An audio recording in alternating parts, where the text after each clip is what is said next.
ជំរាបសួរដល់សាធារណជននិងអ្នកសារព័ត៌មានទាំងអស់ជាទីរាប់អាននាងខ្ញុំសូមធ្វើបច្ចុប្បន្នភាពអំពីសភាពការនៃការឈ្លានពានរបស់ភាគីថៃមកលើដែនអធិបតេយ្យរបស់កម្ពុជានៅក្នុងយុទ្ធភូមិភាគទី3ទី4និងទី5គិតត្រឹមថ្ងៃទី13ខែធ្នូឆ្នាំ2025ដែលជាថ្ងៃទី7នេះភាគីថៃនៅតែបន្តរំលោភបំពានលើបទច្បាញ់និងសេចក្តីថ្លែងការណ៍រួមស្តីពីកិច្ចព្រមព្រៀងសន្តិភាពរវាងកម្ពុជាថៃដែលភាគីទាំងពីរបានចុះហត្ថលេខាកាលពីថ្ងៃទី26ខែតុលាឆ្នាំ2025ដោយបន្តធ្វើសកម្មភាពឈ្លានពានប្រដាប់អាវុធជាថ្មីមកលើបូរណភាពទឹកដីកម្ពុជាដោយប្រើប្រាស់កម្លាំងយោធាចាប់តាំងពីថ្ងៃទី7រហូតមកដល់ថ្ងៃនេះការប្រើប្រាស់សភាវុធធនធ្ងន់គ្រប់ប្រភេទរបស់ប្រទេសថៃរួមទាំងការប្រើប្រាស់យន្តហោះចម្បាំង F-16 ទម្លាក់គ្រាប់បែកចង្កោមនិងផ្សែងពុលនិងដាក់ពង្រាយកម្លាំងយោធាដ៏ច្រើនរលត់ដើម្បីទន្ទ្រានយកទឹកដីកម្ពុជាគឺជាការរំលោភបំពានយ៉ាងច្បាស់កលែតចំពោះធម្មនុញ្ញអង្គការសហប្រជាជាតិធម្មនុញ្ញអាស៊ាននិងគោលការណ៍ជាមូលដ្ឋាននៃច្បាប់អន្តរជាតិសកម្មភាពដែលគ្មានទំនួលខុសត្រូវនិងខុសច្បាប់បែបនេះបង្កឲ្យគ្រោះថ្នាក់យ៉ាងធ្ងន់ធ្ងរបំផុតមិនត្រឹមតែសម្រាប់សន្តិភាពនិងស្ថិរភាពនៅក្នុងតំបន់ប៉ុណ្ណោះទេថែមទាំងប៉ះពាល់ទៅដល់មូលដ្ឋានគ្រឹះនៃសន្តិភាពអន្តរជាតិផងដែរស្ថានភាពនៃការគំរាមកំហែងនិងការឈ្លានពានរបស់ភាគីថៃនៅតំបន់មួយចំនួនក្នុងដែនអធិបតេយ្យរបស់កម្ពុជា1ស្ថានភាពជួរមុខនៅក្នុងយុទ្ធភូមិភាគទី3បន្ទាប់ពីមានការបាញ់ប្រហារនៅវេលាម៉ោង2រំលងអធ្រាត្រគិតមកដល់ពេលនេះមានសភាពស្ងប់ស្ងាត់ទៅវិញហើយទី2សភាពការនៅក្នុងសមរភូមិយុទ្ធភូមិភាគទី4ក៏នៅក្នុងស្ថានភាពស្ងប់ស្ងាត់និងបន្តតាមដាន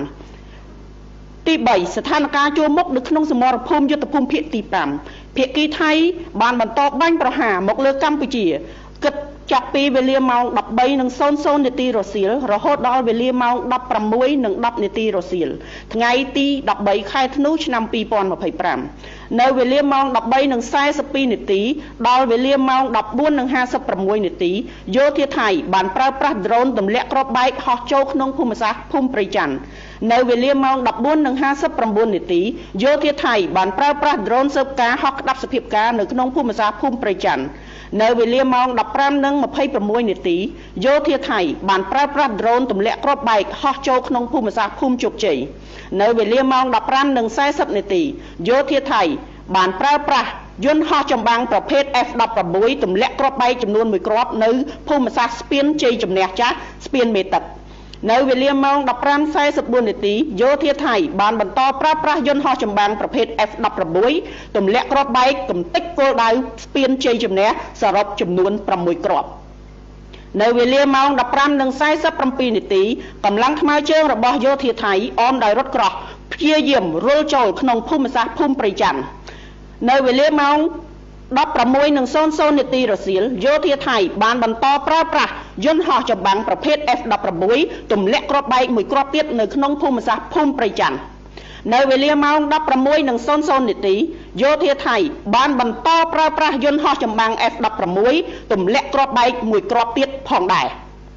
ចំពោះស្ថានភាពនៅក្នុងភូមិសាស្ត្រដទៃទៀតនៅមានសភាពស្ងប់ស្ងាត់និងបន្តតាមដាននៅឡើយ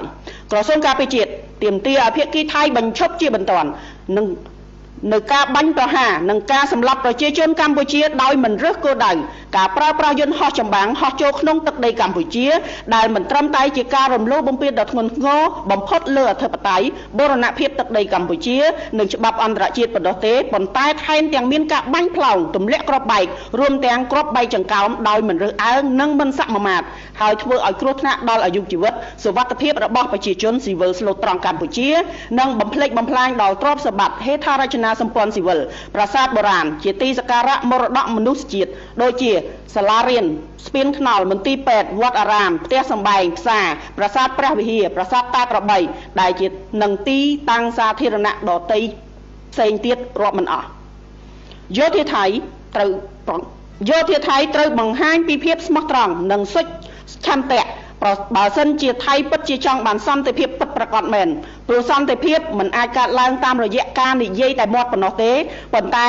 តាមរយៈសកម្មភាពជាក់ស្ដែងហើយយោធាថៃអាចចាប់ផ្ដើមជាមួយនឹងការបញ្ឈប់រាល់សកម្មភាពខុសច្បាប់ដោយដែលបានរៀបរាប់ខាងលើទន្ទឹមនេះកម្ពុជាសូមអំពាវនាវឲ្យភាគីថៃឆាប់វិលត្រឡប់មកអនុវត្តនៅបទឈប់បាញ់និងសេចក្តីថ្លែងការណ៍រួមស្តីពីកិច្ចព្រមព្រៀងសន្តិភាពកម្ពុជាថៃដែលបានចុះហត្ថលេខាកាលពីថ្ងៃទី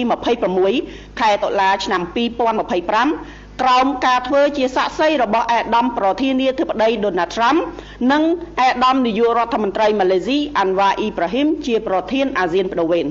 ក្នុងន័យនេះកម្ពុជាសូមអំពាវនាវឲ្យសហគមន៍អន្តរជាតិថ្កោលទោសយ៉ាងម៉ឺងម៉ាត់ចំពោះការរំលោភបំពាននៅសេចក្តីថ្លែងការណ៍រួមស្តីពីកិច្ចព្រមព្រៀងសន្តិភាពរវាងកម្ពុជាថៃនិងសកម្មភាពឧក្រិដ្ឋកម្មសង្គ្រាមខុសច្បាប់របស់ថៃម្ដងហើយម្ដងទៀតនេះដោយទាមទារឲ្យថៃទទួលខុសត្រូវទាំងស្រុងចំពោះការរំលោភបំពានដ៏កម្រោលនេះកម្ពុជាអំពាវនាវឲ្យថៃបញ្ឈប់នៅអំពើអរិភាពជាបន្ទាន់ដោយដកកម្លាំងចេញពីដែនអធិបតេយ្យរបស់កម្ពុជានិងជៀសវាងសកម្មភាពឈ្លានពានដែលគំរាមកំហែងដល់សន្តិភាពនិងស្ថិរភាពនៅក្នុងតំបន់កម្ពុជាសូមបញ្ជាក់សារជាថ្មីនៅការបដិញ្ញាចិត្តរបស់ខ្លួនក្នុងការគោរពនិងអនុវត្តប្រកបដោយសុឆន្ទៈនិងទំនួលខុសត្រូវខ្ពស់បំផុតកម្ពុជាប្រកាន់ខ្ជាប់នៅដំណោះស្រាយចំនួនដោយសន្តិវិធីស្របតាមច្បាប់អន្តរជាតិក៏ដូចជាសន្ធិសញ្ញាអនុសញ្ញានិងកិច្ចព្រមព្រៀងដែលមានស្រាប់ហើយប្រឆាំងនឹងការគំរាមកំហែងឬក៏ការប្រើប្រាស់កម្លាំងសម្ដៅរកដំណោះស្រាយមួយដែលយុត្តិធម៌ត្រឹមត្រូវយូរអង្វែងនិងស្របតាមច្បាប់អន្តរជាតិក្រសួងការពារជាតិនិងកងយោធពលខេមរៈភូមិន្ទសូមគូសបញ្ជាក់ផងដែរថាគោលដៅនៃការវាយការពារខ្លួនរបស់កម្ពុជាគឺផ្ដោតតែលើគោលដៅរបស់យោធាថៃប៉ុណ្ណោះមិនសំដៅលើគោលដៅជនស៊ីវិលឬក៏ទីកន្លែងស៊ីវិលណាមួយឡើយកម្ពុជាតែងតែបង្កាន់ភ្ជាប់នឹងការគោរពការអនុវត្តកាតព្វកិច្ចទាំងឡាយដែលស្ថិតនៅក្រោមច្បាប់អន្តរជាតិជាពិសេសច្បាប់មនុស្សធម៌អន្តរជាតិយ៉ាងម៉ឺងម៉ាត់និងច្បាស់លាស់ជាទីបំផុត